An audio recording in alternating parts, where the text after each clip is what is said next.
तो वहीं प्रयागराज हत्याकांड में खबर आ रही है कि उमेश पाल से अतीक के गुर्गों ने 1 करोड़ की रंगदारी मांगी थी।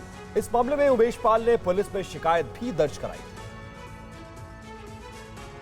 बताया जा रहा है कि 2018 में उमेश पाल ने पीपल गांव में 1.5 बीघा जमीन खरीदी थी जिसकी कीमत करोड़ों रुपए में है, लेकिन उसकी जमीन पर अतीक अहमद के गुर्गों ने कब्जा कर लिया था और उस कब्जे को छोड़ने के एवज में 1 करोड़ रुपए की रंगदारी मांग रहे थे। जब जब उमेश पाल अपनी जमीन पर कब्जा लेने जाता तो वहां पर अतीक के गुर्गे उसको धमका देते और यहां तक उसे कहा गया था कि अतीक अहमद ने कहा है कि पहले 1 करोड़ रुपए दो, उसके बाद जमीन पर कदम रखना। जिसके बाद जो उमेश पाल है उसने 24 अगस्त 2022 को प्रयागराज के धूमनगंज थाने में एक एफआईआर दर्ज कराई जिसमें गुड्डू मुस्लिम को नामजद किया। इसके अलावा जो गुड्डू मुस्लिम के सहयोगी थे खालिद जफर, दिलीप कुशवाहा और अबू साद के खिलाफ भी एफआईआर दर्ज कराई। इसके बाद जो अतीक के गुर्गे थे उन्होंने अतीक अहमद से संपर्क किया। अतीक अहमद से बाकायदा जाकर के जेल में मुलाकात हुई जिसपे अतीक काफी नाराज हुआ था और उसके बाद बताया जा रहा है कि आदेश दिया गया था उमेश पाल के खिलाफ और उसके बाद गुड्डू मुस्लिम और तमाम लोगों ने मिल करके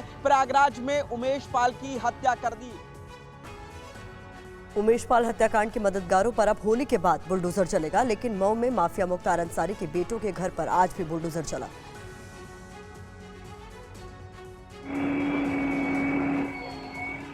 यूपी के माफियाओं के खिलाफ योगी सरकार का एक्शन जारी है, लेकिन प्रयागराज में आज प्रशासन का बुलडोजर नहीं चला।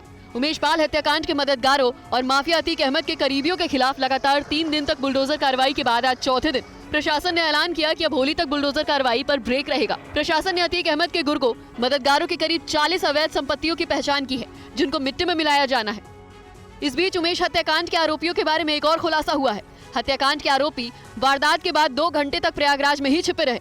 इसके बाद उसी फॉर्च्यूनर से शूटर वापस भाग गए। हत्याकांड के आरोपियों की तलाश में जुटी पुलिस को उसी दिन रात 8 बजे के करीब एक फॉर्च्यूनर की रायबरेली टोल पर सीसीटीवी फुटेज भी मिली थी।